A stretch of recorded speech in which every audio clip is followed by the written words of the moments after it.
Welcome to another episode of Inflection. I'm Brian Berletic. Joining me as always is Angelo Giuliano. Hello, Angelo. How are you? Hi, Brian. Hi, everyone. All good. All good, Brian. Okay. Great to have your expertise as always. In this episode, we are going to kind of split it in half. We're going to talk about U.S. subversion in Cuba, and then we're going to talk about a recent, what looks like a bombing attacking a bus in northern Pakistan carrying Chinese engineers. And we're going to talk about a long-standing U.S.-sponsored insurgency inside Pakistan, specifically targeting China's Belt and Road Initiative. So because we have two topics, we're just going to touch on one little news story here.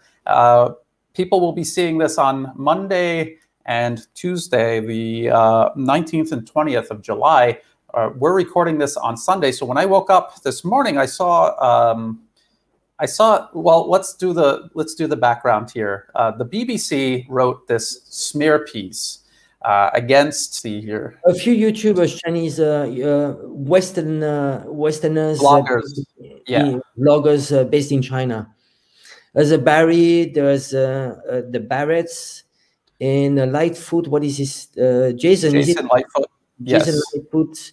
I mean, all great content. I suggest people just to check the YouTube channels. They're doing some amazing stuff, and not necessarily politicized, although nowadays they're shifting more into politics because there's so much smearing of China. So yeah, you want to just explain more about this article? Sure. So just when you go to the BBC, the thing that comes out at your face is news you can trust, is news you can use. I don't even know where to begin with that. And the title of this article is "The Foreigners in China's Disinformation Drive." And I read this from top to bottom. There's literally not even one example of disinformation that these expat vloggers did. Okay, like they're there promoting China. They're trying to show people what's going on in China. I've watched a lot of their videos. And they show you things that you would never see on your own. And whether or not they're working with state media on certain projects, it doesn't matter, because just being funded alone or just cooperating alone with somebody doesn't mean you're doing something wrong. The BBC had to establish that they were engaged in disinformation, and they failed. There's not even one example in this entire article. But there was one thing that I noticed, because this is Jason Lightfoot, and he did a video rebuttal to this, and he was looking at the article, and he noticed that this picture right here, this is not the original version of this article. BBC very sneakily changed this photo back to the original.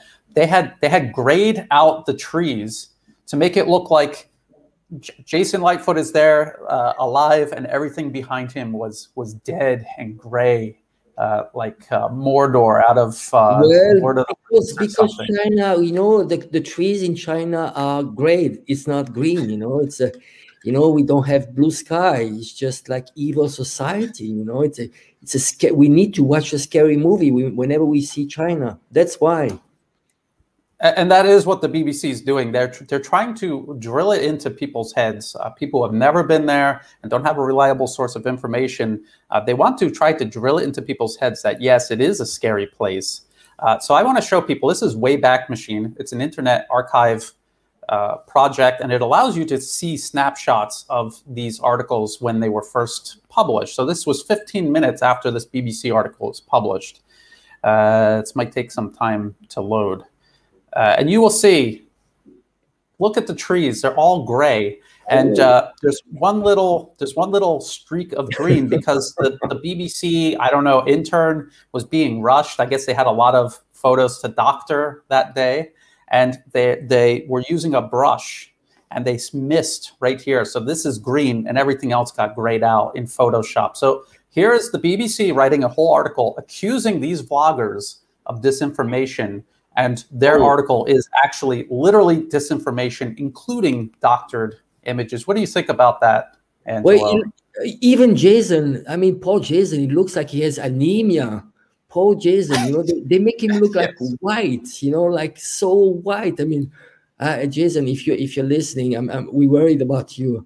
Well, you see, I mean, they even editing the skin color. I mean, it looks like it needs to look like bad. Everything going, So it's very nice that you're exposing this. It's showing the clear intentions, and it starts from the picture. So what is your motives and your reason of editing pictures?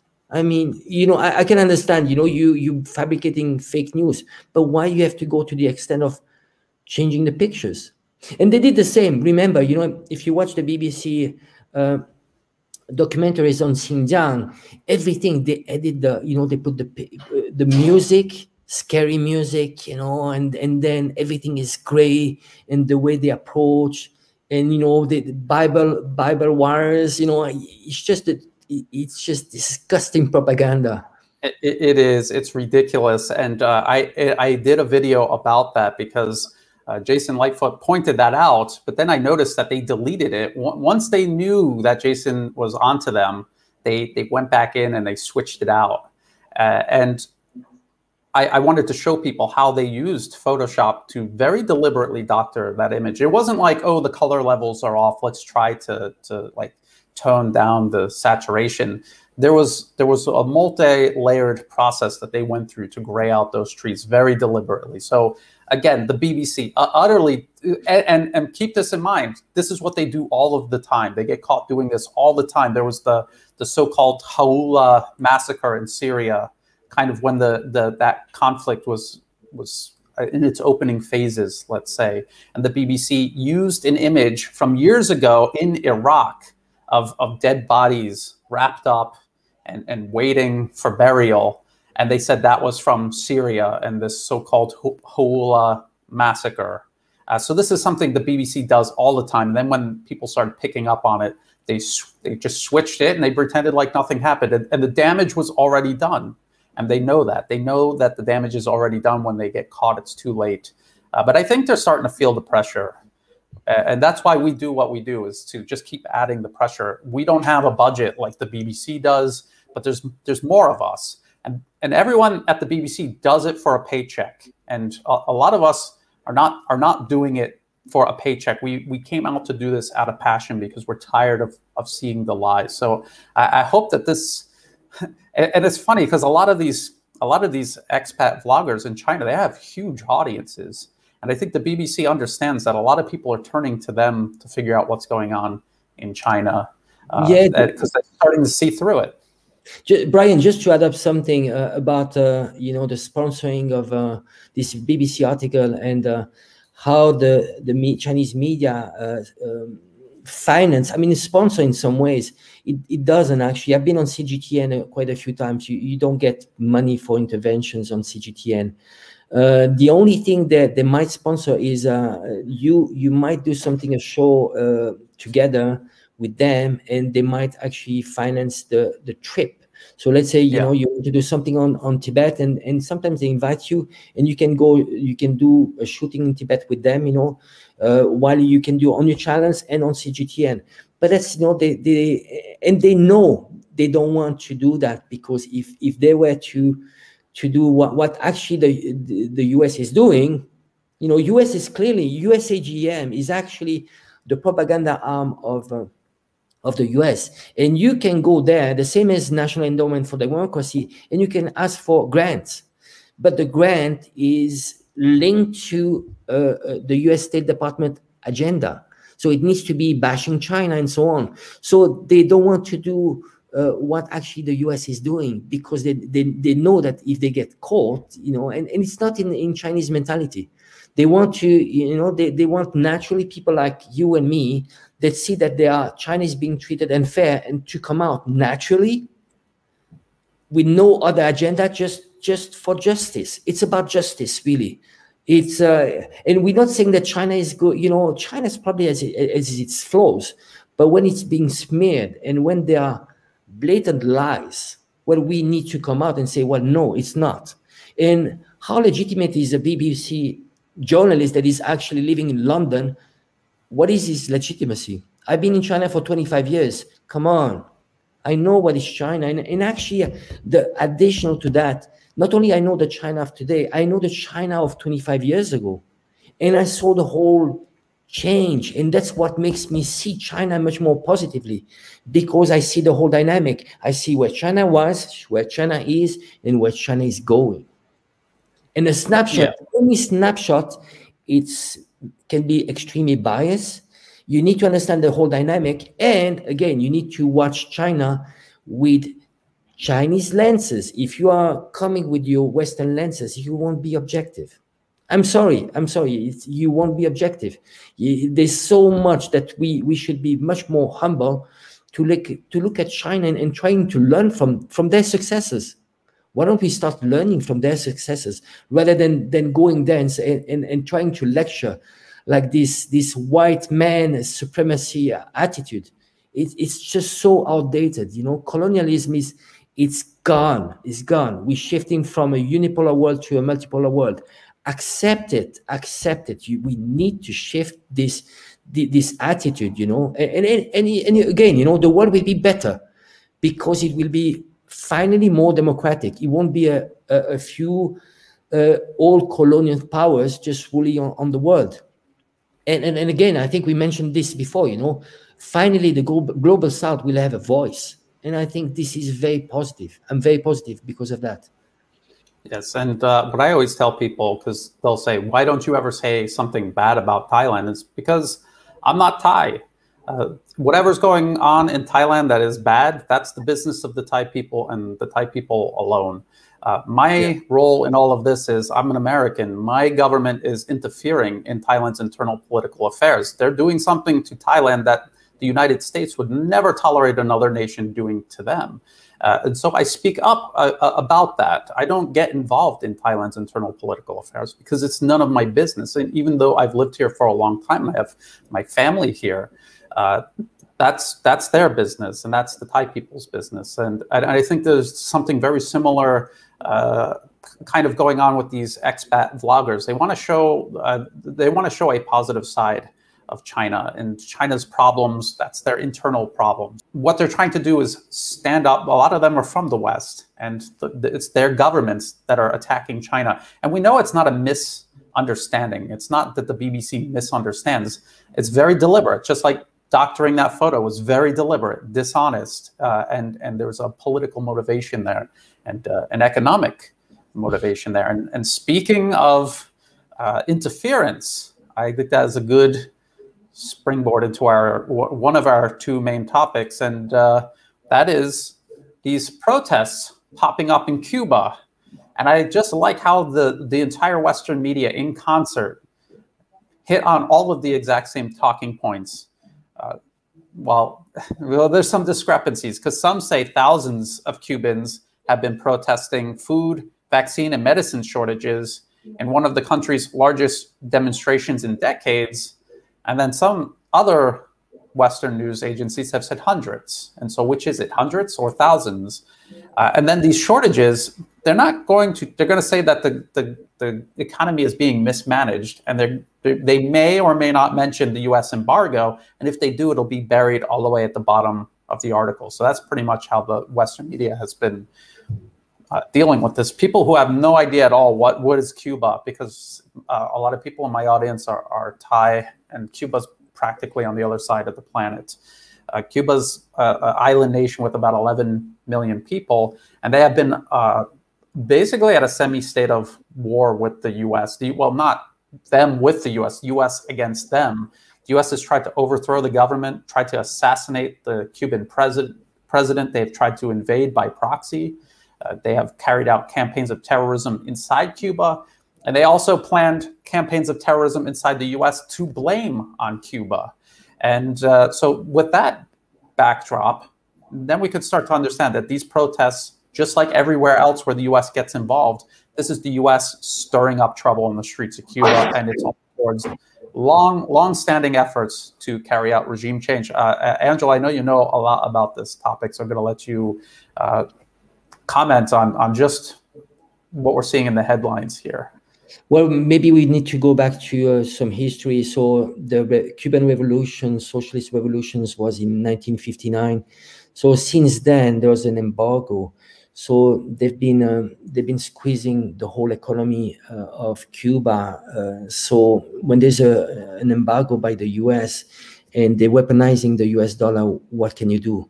So somehow, even though there was an embargo and lots of sanctions, Cuban economy did pretty well. I mean, in terms of achievements, talking about literacy, life expectancy. Well, keep in mind that life expectancy in Cuba is higher than in the US. I mean, can you imagine, even with the embargo? So lots of achievements, but again, there's only so much you can do on your own. There was two setbacks in Cuba. The first setback was the breaking up of the USSR.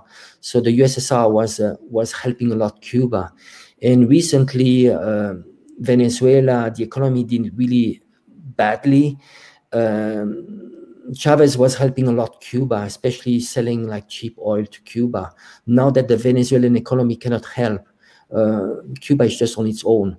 So what we saw these days in Cuba was just like people just being fed up because of the economy and because of COVID. I mean, that's the main reason. You probably have some agents, I mean, foreign agents there, agitators paid by the West. They were there to instigate that. And so it started from the social media and they came out into the streets. But we're talking about in the hundreds. I mean, nothing compared to what we saw in Colombia, in many other places. I mean, we're not talking about people dying like during BLM riots. I mean, those were really riots. So there's not the discontent that the West wants us to believe. And if you saw the manipulation of news, a lot of pictures were actually not related to Cuba.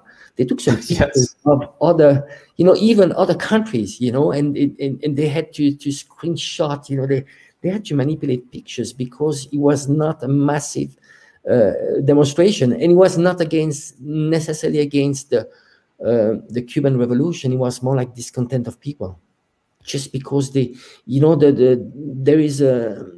are many people around the world that are suffering right now under COVID. Yes, and I want to make some parallels here because I want my Thai audience, my Thai supporters, to kind of understand why they should care about what happens in Cuba. And I'll put it this way: the success of American imperialism anywhere helps embolden and empower it everywhere. So if they were able to successfully overthrow the government of Cuba, and then that led to a cascade effect in South and Central America, countries like Venezuela, even if it was just putting more pressure on them, this would eventually come around to US-backed efforts to cause unrest in Southeast Asia, because America is a global empire, and if it gets strengthened and emboldened in one place, it emboldens it everywhere. And so Cuba prevailing against this is a net benefit for everybody. And if they were able to subdue US subversion in Cuba, it would make it that much easier for people here in Southeast Asia to counter US interference. So not only is it the right thing to do to stand up against injustice everywhere, but it's also very good for protecting, in Southeast Asia, protecting against this sort of interference. The more people that are aware of it on a larger scale, the easier it's going to be to push back against it. Real quick, I just want to show people, well, I'm not going to go through all of these. I'm going to show people an interview where you can hear about this in depth. But I just want to show people, this is the US media reporting this. This is NBC News. Fidel Castro, the CIA's 7 most bizarre assassination attempts. And this is US media just flippantly saying, well, yeah, we tried to assassinate a head of state of another country. So what? Multiple times. So what? This is the US State Department's Office of the Historian, and they're talking about the Bay of Pigs invasion and its aftermath. This was a US-backed invasion of Cuba. They were trying to invade and overthrow the government through force. So this is what Cuba has been putting up with. And this is from the UN. UN General Assembly calls for US to end Cuba embargo for 29th consecutive year. And you can see here, in favor of ending the embargo, 184, against to, who do you think that was? The US and Israel, of course. And they have here the Cuban foreign minister calling it economic warfare, because obviously that's what it is. And here's the United States saying sanctions are tools for democracy. But of course, this was the last, second to last one here. Uncle Sam's money war against the Sandinistas.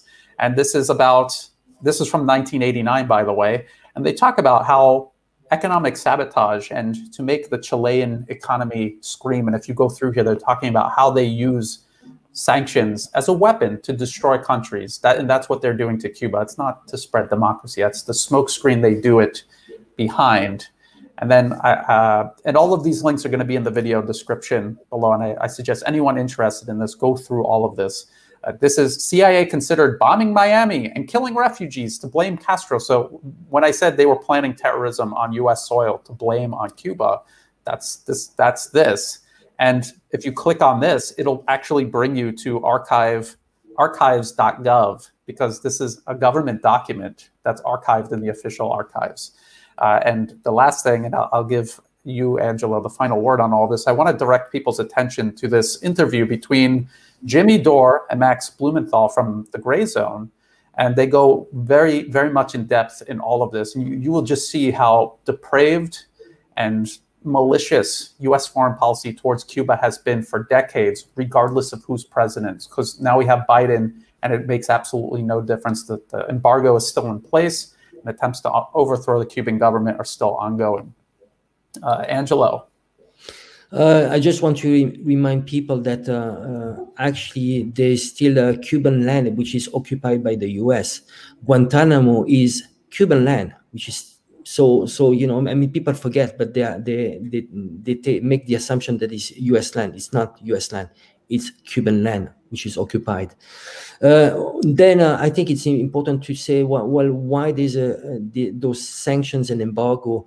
I think the biggest danger for the U.S. is not a military aggression from Cuba. I mean, it would be impossible, but it's mainly the fear of having a socialist economy successful just next door, just very close to Florida, that would actually work and be successful. That is the biggest danger of this self-proclaimed free democracy.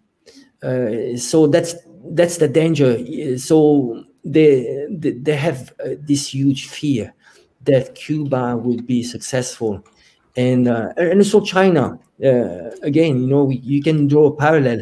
The difference with China and Cuba is just next door, but they don't want China to be successful, Cuba to be successful, because it would challenge their Western liberal democracy model, which is not democratic and which is not for the people. It's just for a tiny majority. It's what we call the for the 1% by the 1%. So this whole hypocrisy will fall apart. So this is why they have, you see, it's not about doing everything for yourself to be better and to be better for your people. You'd rather squeeze your opponents because he might be better than you. And they're doing that around the world, everywhere. The Sandinista is the same. You know, they don't want, you know, in Central America to have a system that is working. I mean, why? You know, there's Michael Moore, he did something something related to the health system in the US, and you had lots of people, you know, they had cancer, they would just go to Cuba to be cured. I mean, how ridiculous is that? And actually, Cuba is actually, you know, it could be very selfish and say, well, you know, we only curing people from Cuba, and they're accepting Americans just to be cured, because otherwise they would die, because there's no healthcare, universal healthcare, while there is in Cuba. And yes. And those are basic human rights that are not fulfilled in the US. But that's an embarrassment, and they need to make sure that Cuban model doesn't work. That's why.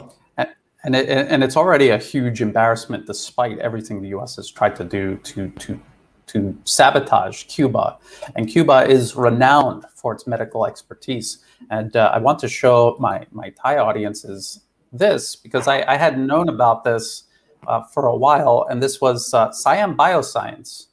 It's it's a pharmaceutical organization here in Thailand, and its goal is to make Thailand more self-sufficient in the field of pharmaceuticals, which is something Cuba is also working on and is renowned for. And this is Siam Bioscience signing drug deals with the Cuban agency and cooperating with Cuban researchers to develop and share knowledge and to manufacture these pharmaceuticals here in Thailand. And then more recently, they're working together on COVID-19, things dealing with COVID-19. And I know there's a lot of, I'd kind of describe them as fake lefties or maybe lazy lefties. When they see Thailand with a former general as prime minister and a constitutional monarchy, they automatically assume it's some fascist right-wing stooge of the United States, and it's not. And Siam Bioscience is at least partly owned by Thailand's royal family, and that's what they're doing with their money and their influence. They're trying to make Thailand more self-sufficient in terms of pharmaceuticals. And the country that they turned to help them do that is Cuba.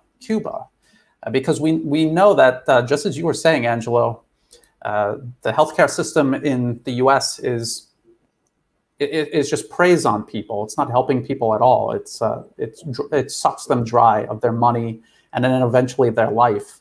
And that's why people have to travel abroad to get these treatments. So again, that would be one of the many things that Cuba would lose if the U.S. was able to topple it. And right before we started this, Angelo, you were saying about how Haiti, very nearby, that is exactly what Cuba would end up looking like if the U.S. ever succeeded. So this is not about spreading democracy. This is about slashing and burning, making sure that no alternative to the U.S. system can prevail anywhere, and especially, as you said, so close to the United States. Do you have anything else about Cuba?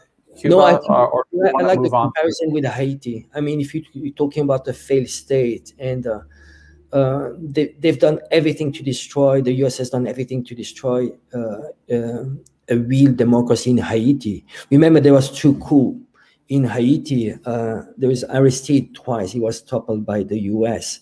And every time they've tried to put a U.S. puppet there. But Haiti is just in a state of anarchy. And again, when the Cubans are looking at Haiti, they never want to have this type of U.S. imposed democracy. They don't want that. Cuba, even though it's suffering a lot, is way, way better than Haiti. Yes, and one of the, Cuba may be facing difficult times, but if there are protesters going out into the streets, they need to think that the whole point the U.S. is making them suffer like this is to turn them against their government. And if they do turn against their government, they really need to think about the next move they're going to make. And looking at Haiti is very instructive, so they can reconsider maybe something more sensible to address these issues. And then, so that's what the U.S. is doing in its own backyard. So we had talked about Haiti last time, or we're talking about Cuba this time. And I want to show people what the U.S. is up to in Pakistan. This is going to be the other main topic of this episode. This is Pakistan bus blast kills 13, including 9 Chinese CPEC workers. CPEC stands for China-Pakistan Economic Corridor. China demands punishment as conflicting reports emerge. And of course, Beijing is fairly certain that this was a bombing. And this ABC News article, and this is from Australia, and of course they want to make it as ambiguous as possible so people don't figure out what's going on. But if you go all the way down, all the most important things are always buried at the bottom of these articles. Chinese nationals targeted in the past, and then they talk about all of these attacks on Chinese nationals and all of these Chinese Pakistani projects that are being built as part of the Belt and Road Initiative. And they talk about Baluchistan, which is the southwest province of Pakistan, west of the Indus River. And what is all of this about? So this goes quite deep, but think back not that long ago. This was April of this year.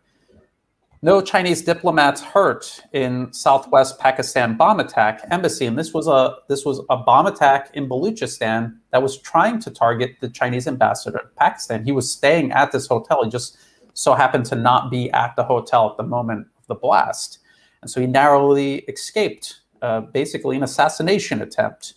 And so this has actually been going on for a very, very long time. Angelo, you sent me this article. This was from 2016. Attacks have killed 44 Pakistanis working on China corridors since 2014.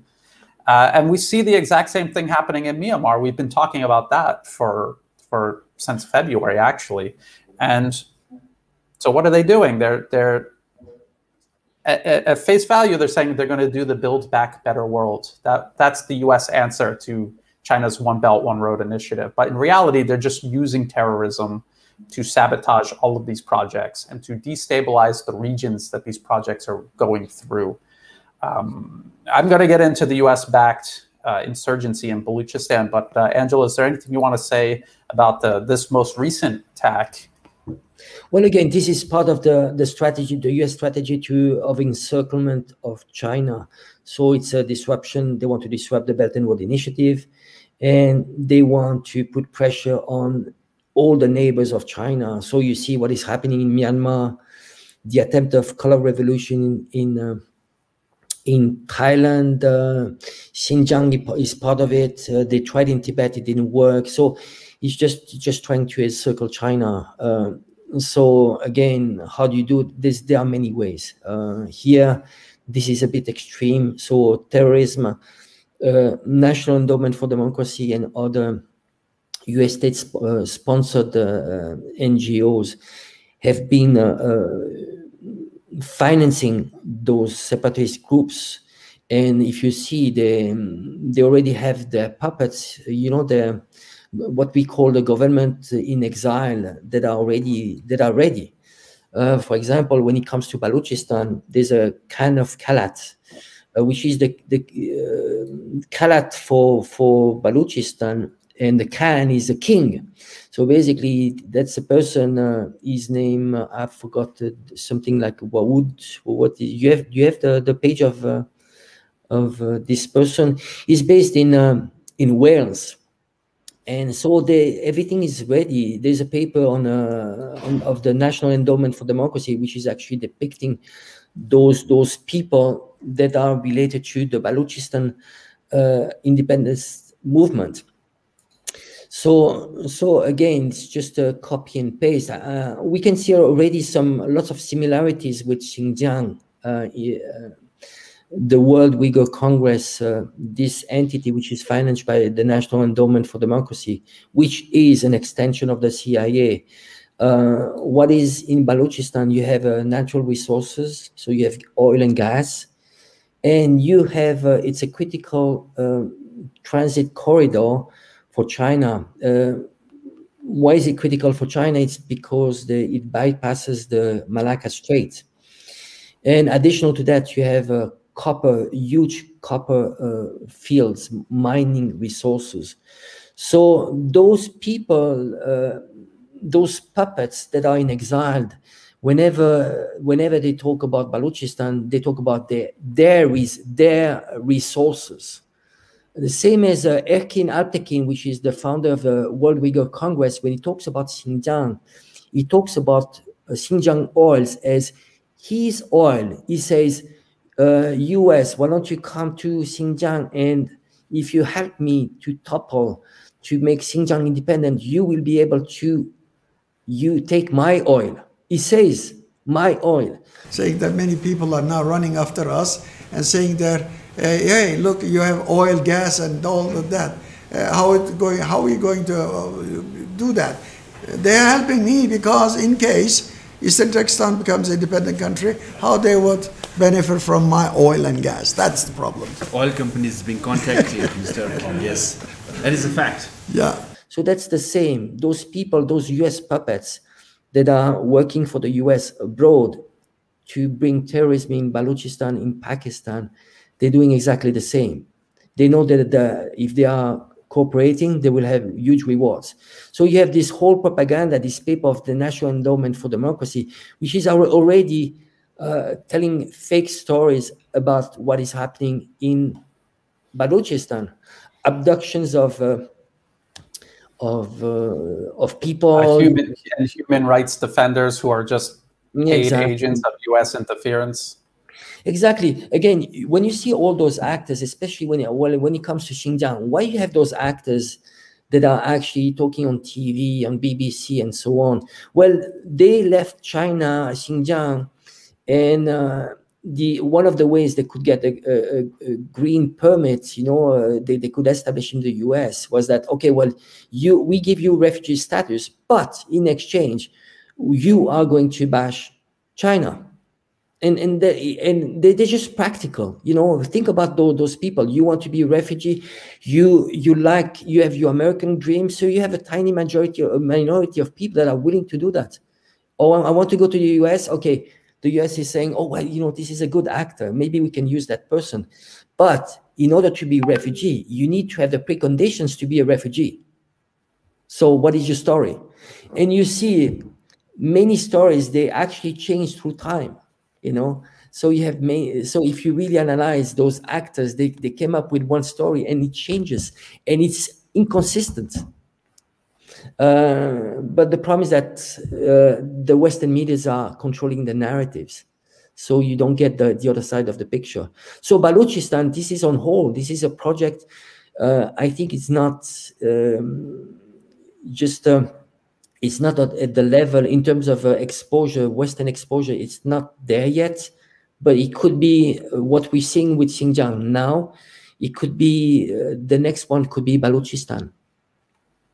Okay, and a lot of good points, and it really is. It's like a copy and paste from Xinjiang into Balochistan, or vice versa. Because, and actually, all of these have been brewing for years and years and years. I was writing about this back in 2011 also, and also about China and all the different pressure points, because this is, think back to, I think it was the last episode where we had that paper from 1965 from the US State Department's Office of Historian, where they were talking about the India-Pakistan front in encircling China. So let's look at this. This was from 2011. So this was way back in 2011. Free Balochistan from the national interest. And this is by a guy, Selig Harrison. He has since passed away, but he was one of these people in these think tanks, these corporate-funded think tanks. And you see here, it says, to counter Islamism in nuclear Pakistan, the United States should do more to support Baloch insurgents. So breaking up a country with a violent insurgency is how you stabilize or prevent nuclear weapons falling into the wrong hands. I don't get that. But that doesn't make sense, but that's not the reason they're really doing it. And it actually admits the real reason they're doing it. So we got to come down here to the very last paragraph. And it says, most important, and they're talking about the US, should aid the 6 million Baloch insurgents fighting for independence from Pakistan in the face of growing ISI repression, and ISI is Pakistan's internal security. Pakistan has given China a base, Ecuador, in the heart of Baloch territory. So an independent Balochistan would serve U.S. strategic interests in addition to the immediate goal of countering Islamist forces. But of course, countering Islamist forces, just like the U.S., this is a smokescreen that they're doing this behind, just like their occupation of Iraq and Syria.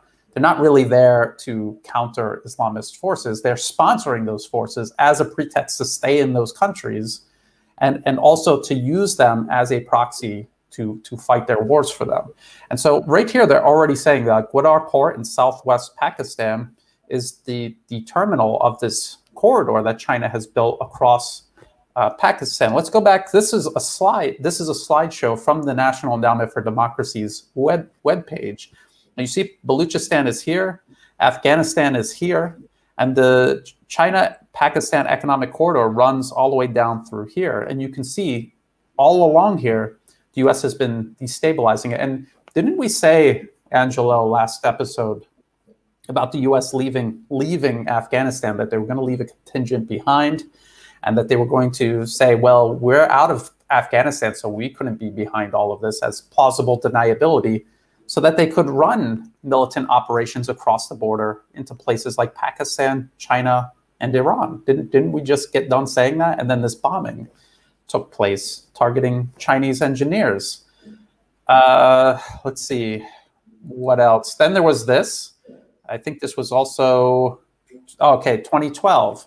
This is a bill introduced in the US government expressing the sense of Congress that the people of Baluchistan, currently divided between Pakistan, Iran, and Afghanistan, have the right to self-determination and to their own sovereign country. So they're trying to do with Baluchistan what they did with the Kurds in Iraq, Syria, Turkey, and Iran. They're doing the exact same thing. They're using this Baluchistan insurgency to do this. And then, Angelo, you found this. It was such a perfect video clip. It's of retired U.S. Army Lieutenant Colonel Ralph Peters. Let us start with the incontrovertible fact, and that is that Baluchistan is occupied territory. It never willingly acceded to Pakistan, does not now wish to be part of Pakistan. If a plebiscite or referendum were held tomorrow, it would vote to leave Pakistan, as would every province and territory west of the Indus River. And we will look at this occupied territory of Baluchistan specifically, where people who simply yearn for fundamental freedoms, for the right to determine their own future. Instead, we support Pakistan, their oppressor, a state that actively supports and arms terrorists and insurgent movements in Afghanistan that kill and maim our own soldiers. The Pakistani government is not our friend. It is not the friend of the Baluch or the other subjugated peoples west of the Indus River. The Durand Line, of course, which divides Pakistan and Afghanistan, is artificial. It divides people who want to be together. Mr. Chairman, my time is running out, so let me simply say this last thing. 200 years ago, one of our greatest presidents faced a problem. The Barbary pirates refused to let our ships pass in peace. So we paid tribute money to let our goods pass. Thomas Jefferson put a stop to that. Today, we are paying tribute money again, this time to the Pakistani pirates, to let our goods pass to Afghanistan. Mr. Chairman, I'm looking for a Thomas Jefferson. Ralph Peters was saying we should make an independent Baluchistan, because then we would just move our troops from Gwadar port up into Afghanistan. And if you look at the map, what that would eventually lead to would be Afghanistan and Baluchistan as like kind of one quasi de facto US client regime that they controlled with access to the sea. That's what they were trying to set up, and had nothing to do with freedom. This is the same guy, Ralph Peters, admitting that the Baluchistan insurgency, it's their basket cases. They are constantly fighting with each other. They cannot organize, and they would run whatever country the US gave them directly into the ground. So he's admitting this, but at the same time, he wants to make Baluchistan independent because they don't actually care about these people or their future. They just want to peel this off from Pakistan, ruin China's Belt and Road Initiative, and augment their occupation in Afghanistan. Well, it's the old divide and conquer strategy. And remember, all those countries were occupied by the British Empire, and they were all carved up in order just to divide them. Well, keep in mind, I mean, I give you a few examples. You know, like naturally, Kuwait was supposed to be part of Iraq. You know, Kuwait was the access to the sea for Iraq. So what you do, you just cut that piece, and you take you just carve up countries where that doesn't make sense in terms of ethnicity or religion. So why you mix up like Shia and Sunni country, you know, like Iraq, you know, you have this divide, but they knew that. You construct countries that are not sustainable on purpose, because you know that in the future you'll be able to control them better. And remember, we talked about this about Myanmar. When it came to Myanmar, they did the same. You know, and what you do, you give the power to the minorities that are willing to work with you against the majority.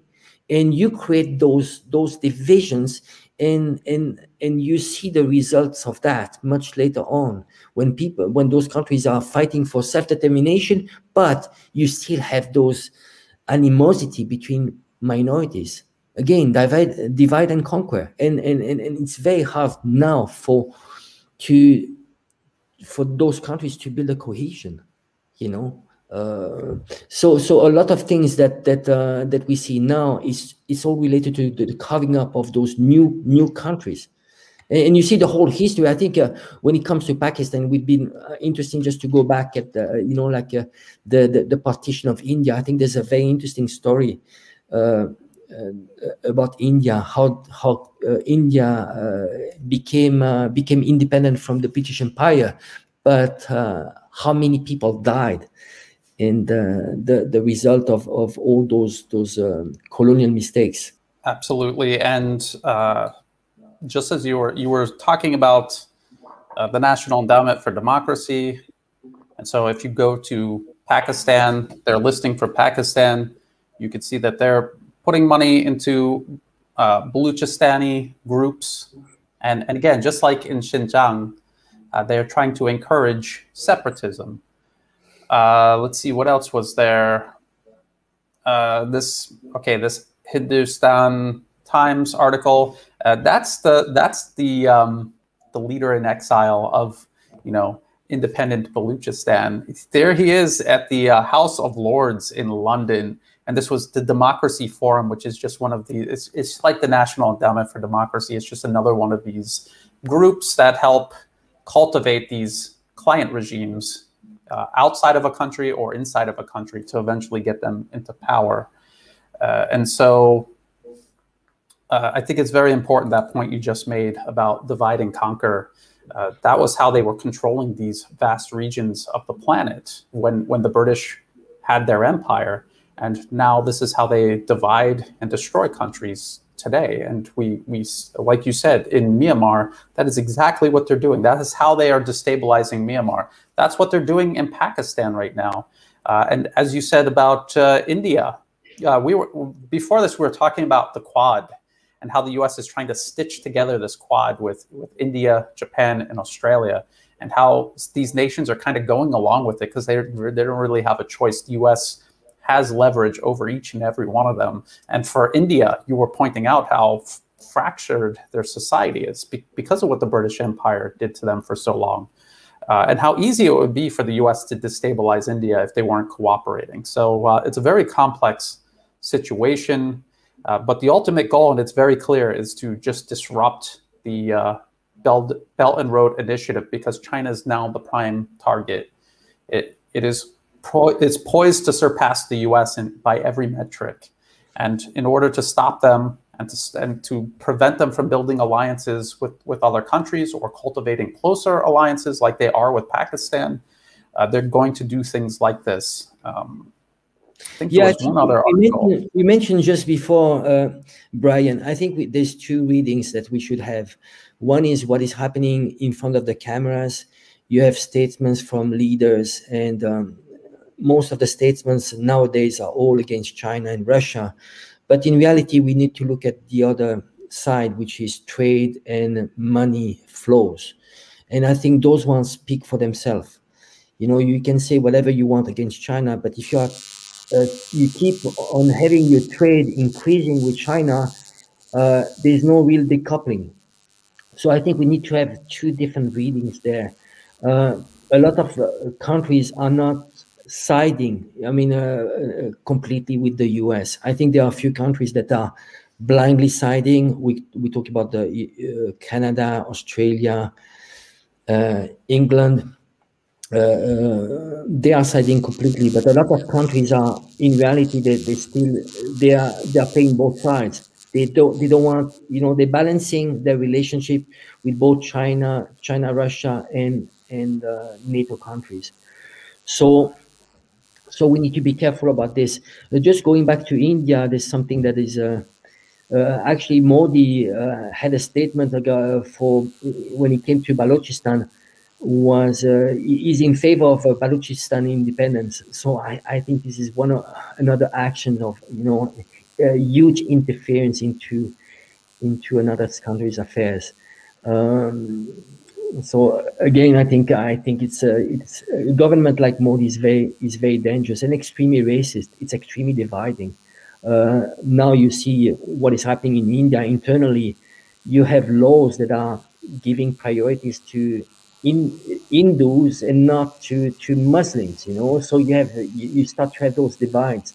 So I think in many ways India is still a very weak country when it comes to sovereignty and to cohesion, the whole cohesion of the country, because it's extremely divided. Yeah, and you can see the difference, because India has a very large population. It's the second most populous country in the world, and all things being equal, it should have a much larger economy. And eventually, I believe in the future, when they do find unity and they start really focusing on the nation's best interests, and they can move past this colonial legacy, I think they will have a very large economy. It should be the next largest economy after China. But you could see in China how they have worked very hard to cultivate unity inside their country, and how they work very hard to uproot all of these vectors of foreign interference that the US has been using to try to divide and destroy China in exactly the same way that they're trying to do to Pakistan, to peel off Balochistan, or to keep India constantly on off balance. And so there's a lot that can be learned from China. And of course, I believe China and Pakistan will be successful with this China-Pakistan economic corridor. I really do. The terrorism is a setback. They're going to work together to eliminate that terrorism, just like they did in Xinjiang, because part of the propaganda game against China regarding Xinjiang is pretending like there was never any terrorism there before China put an end to it. That's the new thing that they're doing right now. And I think they're going to work on a similar strategy to secure Balochistan, which is in the best interest of the people there. So one thing we always hear from the Balochistan independence movement is that it's so neglected and there's so little development there. And yet they're fighting against the China-Pakistan economic corridor that's going to pass right through Balochistan and definitely improve infrastructure and development, and they're against it. It makes no sense. It's just like here in Thailand, the US-backed anti-government and anti-monarchy protesters complaining about the economy, and yet they're openly opposed to working with China, Thailand's largest trade partner. It makes no sense at all, but that's the kind of opposition the US, and that's why they need US backing, because otherwise these people would be very unpopular. They wouldn't have a chance of advancing their political agenda unless the currently largest economy and largest military and nuclear armed nation on earth was backing them. Angelo, anything else you want to add to this? Well, I think people should understand that we talk about a lot about the emergences of China as the next superpower.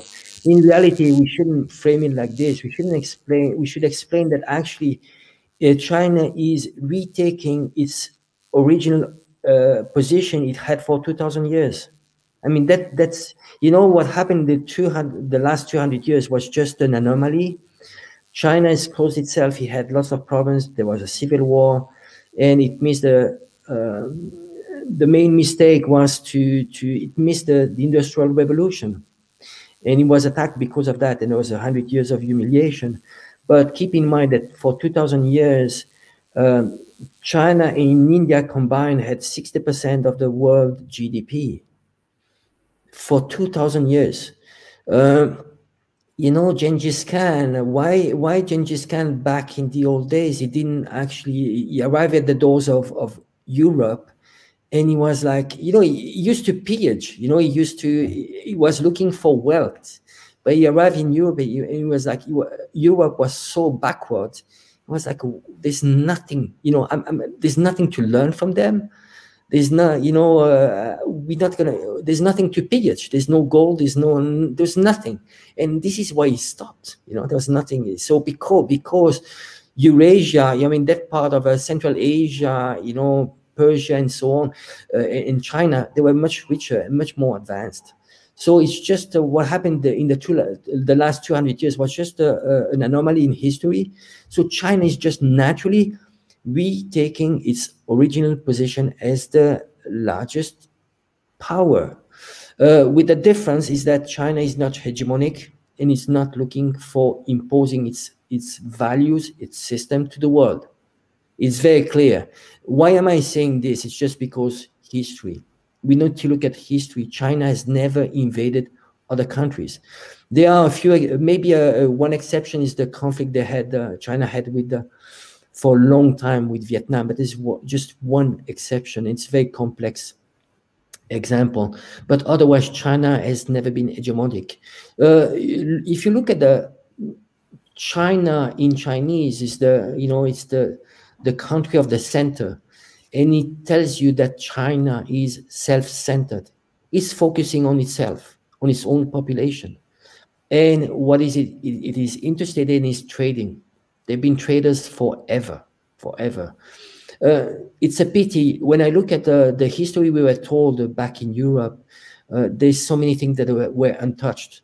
If only people knew that when Christopher Colombo discovered America, well, the Chinese Navy was 10 times bigger than European navies. You know, they would go around all Southeast Asia, all the way to Africa, with 30,000 Navy people just going around. And the biggest ship was 10 times bigger than the Santa Maria of Christopher Colombo. That's how big they were, and they could have colonized the world, but they didn't. They didn't. You know, and those are things that we are not taught in our history books, you know, because we are centered on ourselves, and there's this sense of being superior, and I think this is a big mistake. Chinese, there's a saying in Chinese which comes from Sun Tzu, The Art of War, is know yourself and know your enemy. The problem is that in the West, they don't even know themselves.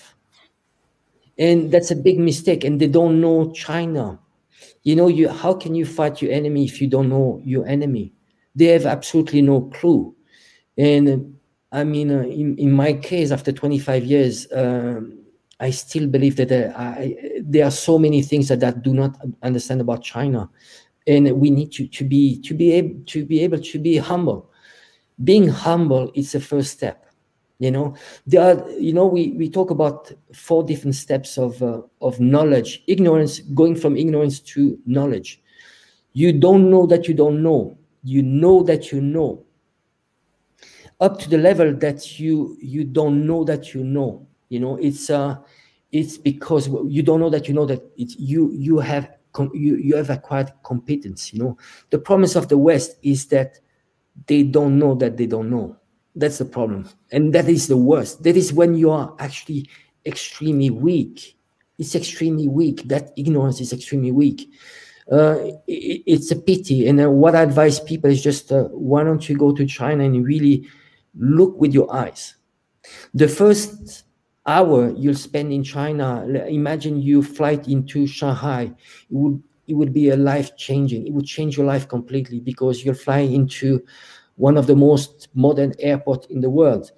You will take the maglev to the center, which is running at 400 kilometers per hour, and you will see Pudong, which is a city which it's a part of Shanghai which didn't exist. I mean, 30 years ago, it was farming fields. Now it's all skyscrapers. It's just mind-blowing. And this happened in the matter of 30 years. If only people would spend just one day in Shanghai, they would review completely all those assumptions. And keep in mind, you know, I mean, Chinese, at least, there's one thing, you know, in Chinese, there's 130 million Chinese that go abroad. They all come back. Why? Because China is the land of opportunities. There's so much happening in China. And it's a pity. We could work together. I mean, Cyrus Johnson says it very well. He says, China and the USA could work together and we could build up a better world. And I think it's very wise very wise saying. Absolutely. And well, you made a very good point about China's history. And I want people to look at China today also. They're not building the type of institutions they need to create the administrative empire that the US has. They don't have a national endowment for democracy. They don't have a huge global spanning networks to do this soft power that the West is so fond of. And soft power really is just the modernization of the British administrative system that they used all throughout their empire. And China's military is not being configured for global conquest. When people see the US invading other countries, they really don't understand the scale of the logistics required, the ships that you need, the airlift capacity that you need to do those things. China is not developing that. By the time they do, all of these other nations are going to have comparable capabilities, and there's going to be a much better balance of power, which I think is going to force the West to work together with the East.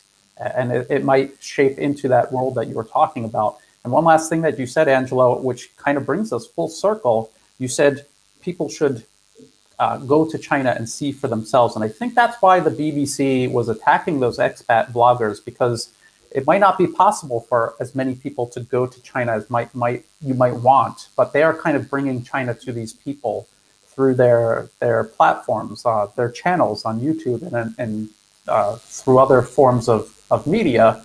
And that's why the BBC is attacking them, because they don't want you to know that the trees in China are green. They want you to think everything is gray and dead and everyone's at gunpoint all hours of the day. And they just have these model villages that these white guys are walking around with their GoPros, and everything else in the country is, as the BBC says, a dystopian hellscape. And that's why they were attacking them. But that's a good point, Angelo. And I'm going to put the links to all of those channels in the video description below, so people can go and watch their videos. And, like a travel vlogger, they want to make their story entertaining. So there's a lot of, style and there's, it's a production. They're storytellers. They're trying to tell you a story. So keep that in mind. But at the same time, look into the things that they're showing you if it's interesting and see what's behind it. And you're going to learn a lot about China that you never knew. And then you're going to ask yourself why the West never talks about any of this. Because even if they're showing an overly optimistic view of China, you have to ask yourself why the West hasn't even talked about half of some of these interesting things. It really should get skeptics thinking and asking themselves why they've been lied to for this long. So we're at 1 hour. We're kind of like ending right on time, Angelo, for once. Yeah, this time we made it this time. There's so much to talk. But again, always a pleasure, Brian. And I'm looking forward for the next show. Absolutely, and thank you for your expertise. I always appreciate it. I want to thank everybody who tunes in to watch and who likes and shares these episodes. Check the video description for Angelo's social media accounts, so you could follow him. He commentates on the news every day through those channels, so check that out. And again, thank you everybody for your support, and we will see you again next week. Bye for now.